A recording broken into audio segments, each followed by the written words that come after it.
Hi, welcome to another episode of the i4 Automation podcast. My name's Tom, Technical Support Engineer for i4 Automation, and I'm here with Andrew. Hello, my name's Andrew. I'm the Managing Director and also the founder of the company, which we're going to talk a bit about today. Yeah, exactly. And I thought it'd be a good opportunity to ask Andrew a few questions about how i4 Automation fits into the infrastructure of your company when you're working with i4 Automation and how it came about and some of the struggles that you've had while working with i4 Automation. So what does i4 Automation do? Okay, so we are automation experts, got years of experience with PLCs, HMIs. Really, as they've developed in the marketplace, we've developed our knowledge, or I guess I have more importantly. And we set up the company to supply solutions to customers. Now that might sound a bit glib and everyone's trying to offer a solution, but we really want to be part of the team of our customers to consult and make sure we give them a good sound solution, the best fit for their application. And by doing that, we feel we're almost like an employee of our customers that help design and finish the project and get it over the line for them. Yeah, since I've been working for the company especially, you've always had an ethos to help the customer out where needed, make sure they've got the right equipment that they need. I would much rather walk away from a sale rather than just sell it just for shifting boxes. There's lots of people out there that just shift boxes. They don't know what they're shifting. They don't even know what's inside the boxes. Yeah. They collect badges like labels, you know, in terms of a distributor. There's a lot of people out there like that. We only really do Unitronics products at more than 95% of our turnover, because technically we can't do lots of technical products and understand them and supply them and back up our support. But by having a really niche knowledge of the Unitronics equipment, you can always find the most cost-effective solution for the customer. Yeah, often there's two or three solutions. It might also be that somebody wants a solution that's a couple of pounds cheaper, but they're going to spend, in reality, maybe 2 or 3 times longer programming it. Yeah. And if it's a one-off, that programming time isn't worth it. If you're going to build a couple of 100, 200, 300 machines, yes, spend a couple of hours programming it.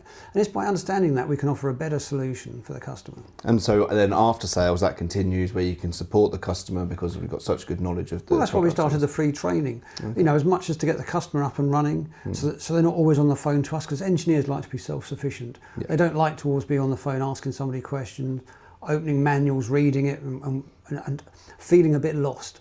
So by doing the support, the training, and by offering technical support, we figure there's always somebody they can talk to get the backup that they need to get the project going. So how did you start i4 Automation? I phoned up Unitronics. I phoned them up and said, look, I want to become a distributor. Oh, okay. And following that phone call, a chap came out and had a meeting with him, and we had a discussion. And I was pretty confident that we could convert a number of customers, because I've been in sales quite a few years, and I've had lots of customers complaining about price and about support, about software, and I thought, oh, this is the perfect solution. Turned out not to be that easy. Turned out to be a lot tougher than I thought it was going to be, because although customers complained, they didn't want to change. Yeah. So where does your background come from with PLCs? Okay, so I started my apprenticeship in the steelworks, and we had a very basic PLC that had gates and OR gates that we could then look on a drawing, find an address, and then see whether it was red or green from an LED system to see if it was true or false. And that way I learnt how to program PLCs and how they worked.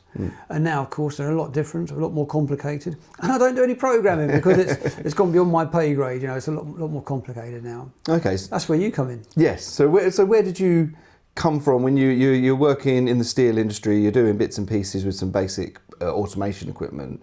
How did that evolve? You start working with other PLC manufacturers? Yeah, I ended up getting a job as a service engineer, travelling all over the world, servicing machines which had PLCs, and involved with commissioning them, writing the software for them, and making them work. They were maybe quite simple 8-segment LED displays instead of a HMI. But it was all evolving at the time. We didn't do much with analogues. We had discrete controllers for temperature.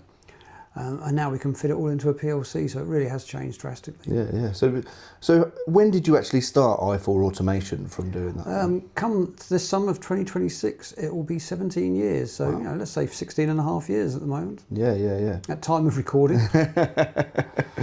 So when you started, what was your biggest obstacle for getting i4 Automation over the line? It wasn't getting through the door and talking to people, because it was a lot easier then to drop in and visit customers that I knew. Yeah. But it was getting customers confident to make the change. And we had 1 or 2 customers who could see the advantages of having a PLC and HMI all in one. It was quite a unique solution, and I think there are other people doing it now who've There's a few. realised it's a good solution. Having one software you don't have to pay for, and just talking with customers and holding their hands through the initialisation of their projects, and getting a nice cost-effective solution, and they're built on that. So have you come up against a few obstacles along the way when you've been setting this up, or is it? Yes, there's always obstacles, because a customer will say he wants to save money, and then when you offer him a cheaper, more cost-effective solution, but he's then frightened of maybe the software he isn't familiar with, he then might take longer or be more hesitant to do it. So a lot of our success, I thought, was going to be converting my existing customers. Yes. But it turned out to be really new projects. So people who hadn't done programming before but had an idea. Yeah. They had a concept, they knew they wanted to do something, and once they had that idea, they said, right, how do I program? How do I do that? Which is where the training becomes very important, because we can take people who've never programmed before but can read an electrical schematic diagram, and then we can go through step by step and show them how to do a bit of programming and how to do that. Sometimes as companies build and evolve, the guy who I've initially trained doesn't have the time to do that because he's running a company, a successful company. Yeah. But they then realise, they've got over the line in terms of getting their machine and their concept and getting that automated process done. And as they grow, they can afford to employ people. So quite often we might have what is now the managing director of the company come on the training course. But as time evolves, we might have their technical guy comes on the training course. And it might be 2 or 3 generations of technical people as the throughput of their companies, and they evolve, and they need different people to do different things. Yeah, for sure. And so being able to make that distinction between converting existing PLC users and finding new PLC users, that helped you grow the business, or what have you found has helped you grow the business? It's definitely helped us grow the business, because quite often when I'm talking to a systems integrator or a panel builder, they'll put a price in for a job, and you'll have a well-known PLC brand, and the customer will come back and say, well, I need a cost saving. My budget is 10% less than what you've put in there. I need to save 10%. Now the panel builder, the systems integrator can say, okay, you can take 10% off, and then he's going to look a bit like he's ripping the customer off. Right. He's going to look very much like he's overpriced it. But if you can go back and say, right, here's a different PLC, you might not have heard of it, but the support's free, the software's free, why don't you convert and try it? And that will save you 10%. Okay. That's a very visual way of doing it, and that works very well. And often we don't use the word PLC when we talk to our customers. We call it the controller, because if we call it the PLC, they might say, oh, well, the end user has got a specification for PLC. Right, okay. But if they have a controller and it's a discrete piece of equipment that's going into that factory, it doesn't really matter what sort of PLC it has, because it's going to be supported by the manufacturer anyway. So I guess staying on top of the trends that are happening in the industry, it means that you can say, right, we're going to call this a controller now to try and work into that trend. Yeah, because I think they truly are controllers, because we do PID, so we do temperature control, including the thermocouples in and the output, whether that's a PWM or an analog output to control the temperature, or the PID loop. That could be an inverter drive. We do comms, so Modbus, TCP/IP. We do CAN bus. We control the factory. We can connect to BACnet, so we can connect to building management services. So there's lots of different things that we can do that allows us to really control the environment we're in. So there's a lot of industry terms that you use in there, a lot of protocols and stuff that you use out in the field. How do you stay on top of all of these industry terms? Well, it's really hard. I try and go to exhibitions and shows regularly, although the attendance on the shows doesn't seem to be as good as it used to be. It does seem to be a way of just having a wander around and seeing what is fashionable, what is going on. But also, keeping in touch with other media and outlets, and the manufacturers are very good, of course, because it is their job to keep on top of it. Yeah. So they need to know. They've just launched, Unitronics just launched a 21-inch screen, so there must be a market for that. I don't know in terms of HMIs whether there is much of a demand, but well, Unitronics are quite on top of all of the trends moving forward as well, aren't they? They've got augmented reality, cloud-based services, like you said, the 21.5-inch screen. Always staying on top of these servos, things. variable speed drives. Exactly. Yeah. So that, they've gone out there to the market and seen what people need as a complete automation solution, and then they've offered that by going out and having their own partners and working to give customers a solution, changing the software quite often within the products that they use to make sure it's easier to integrate with a Unitronics PLC. Yeah, really good at that actually. Sorry, Unitronics controller. So there's a lot to stay on top of there. How do you manage to get a good work-life balance with staying on top of the industry in that way, and then also, you know, keeping on top of the your life, your normal hobbies and things that you want to do? I'm a keen cyclist, and I do like from time to time, when the weather's nicer than it is today, cycle into work. And I'm lucky because we've got a shower in the stores, so I can get showered when I get to work. And it's only, if I'm honest with you, about 6-7 miles. If I go the long way, I can make it 15 miles. But in cycling terms, that's not a big bike ride. Yeah, okay. But you know, if I've done 15 miles in and 15 miles home, that's 30 miles, and I've been out in the fresh air, so I enjoy that. It's a good way of relaxing. So, is it the fact that you're quite a keen exercise, you do quite a lot of exercise, a keen cyclist, does that help you keep on top of things, or keep things going over 15 years, 17 years next year? I find it's a good way of relaxing. It's a good way of switching off and not thinking about things, and you know, just making sure I don't get run over by a car. Because if you think, yeah, you got to concentrate on these things. If you're concentrating on that, I'm just thinking 17 years, we're talking about recession, we're COVID, we've got obviously turmoil at the moment in the world and everything. There's a lot of things that you've had to plough the industry. When we started, we were going through there was a recession on, because it was the housing crisis, yes, where the Americans and I guess the British had all invested quite heavily in unsecured loans for housing. So you've sort of started in soil and grown a lovely, beautiful plant out of it, is it? Well, you know, this last year's been pretty tough, but you know, I think we always were going to have a tough period coming out of COVID. It took a bit longer to materialise than perhaps most of us thought, but you know, COVID was actually quite good for us. We came up with some really good solutions for customers. Yeah, it was the nervousness of not knowing what was going to happen. You know, the long-term effects. Yeah. At the time, I always say if we had COVID and knew what the results were, we could have actually enjoyed, you know, the time off work, etc. Yeah, right. But yeah, it's always evolving. There's always new challenges, and you just take it on the chin and carry on. Well, from knowing you working with you, I know you're a very resilient person, and you've obviously ploughed on through all of these struggles and everything. You managed to really push forward with everything. Have you got any advice that you'd give to somebody that's starting out a business at the moment? Don't do it. Don't do it. It is tough, you know, and there's lots of legislation about employing people that makes life hard.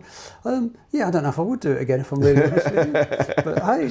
But you've managed to get through quite a lot in the process. You get your head down and keep on going, don't you? Yeah. Well, on that train of thought, what does the future hold for i4 Automation? What is happening with Well, there's more products being added. We're looking to always increase the team and get more people so we can offer better support and backup to our customers. Yeah. You know, we're looking at doing these podcasts, which is quite new to us, to get an outreach there. Yeah. One of the biggest problems with Unitronics is, okay, we'll talk to a customer, they'll understand the benefits of what we offer, they'll understand the cost saving of the hardware, maybe not want to, you know, take that leap of faith to using some product they're not familiar with.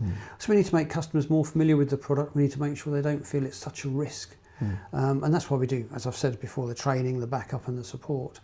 And it's a matter of developing that and making sure that we get the Unitronics name out there and people realise, you know, that it is a good solution. It's not top secret. No. You know, a lot of the time I think it's a really well kept secret, but once we start talking to people, it does help, and people do realise it is a solid solution. Yeah, and I think there's people out there that are using it and they're getting the most out of it. If we can just... Most probably our biggest new customers is from referrals. Yeah. We've got a customer A who talks to customer B who talks to customer C and say, well, yeah, I've just had a machine installed with this kit on it.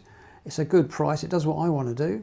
You know, and as you say, there's always new things coming out, like the UniCloud you can connect to the product, the servo. So that, you know, there is a certain amount of redundancy built in there, as much as there can be in the modern world with everything evolving. So if we can make all of that stuff clear and easy to use, doing videos like this, doing more tutorials and explanations of the kit and everything. Well, that's the idea, isn't it? You know, I've realised that I'm from an older generation that perhaps likes a piece of paper or a PDF at the most in terms of instructions, but people like to get their instructions from videos now. You know, they like to watch something, you know, how to set it up and do it. The dilemma with that, it's always evolving, because I see it, you get to a menu on a software and it's not quite the same as the video. Yes, right. So you're looking at it, you know, somewhere along there, you think, well, that software doesn't look the same as the one on the screen. That button's supposed to be there and it's not there anymore. Yeah. And because it is a video, you're looking for exactly the same. So, you know, we're trying to update things and make it easy for people to do that. do some helpful videos. We've got lots of we have got lots of PDFs traditionally on our website, but we're also now going into more video help for files for people, help files, help videos. Well, yeah, converting those existing help files that we've got, getting them into a video format. And like you say, at the same time, updating, making sure the screens are as they should be. It's relevant. Yeah, exactly. You know, a good example of that is the operating system on the UCR router that's turning around just behind us out of shot. If you're listening to us and can't see, I apologise. Yeah, but there was a change to the firmware on that. It's a prime example, and it did have a red background on it, and it changed to a blue background, and there was a lot of tutorial videos out there with the wrong kind of background on it. And straight away people think, well, have I got the right product? Exactly, yeah. And that's the sort of thing we need to get over, so people feel reassured when they're doing something, because not everyone reads the manuals and plans it while they're in the office and they have the time. They think, well, I've used that router before, I'll sort that out when I'm on site. Yeah. You get on site and suddenly you think, oh, it's all completely different. What do?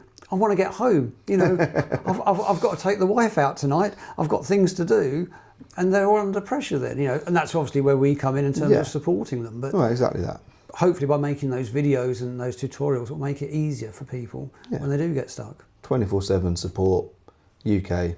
Stock and support, everything that you need. I don't know about 24/7. Well, 24/7 if they've got the videos is what I'm saying. Yeah. Well, otherwise, you know, we'll just give your phone number to everyone. They can phone you up 24/7. Yeah, you can phone me up 24/7. That's fine. I'm just. But I don't think with a 2-year-old, I just don't think you're going to be awake. It's not ideal. No, thank you so much for answering a few questions today, though. I think that's given a really good insight to me and hopefully the people watching as to what i4 Automation do. And yeah, we're going to be doing more stuff. Here's for the next 17 years. Yes, fantastic. Great stuff. Cheers. It's good night from me. And it's good night from him.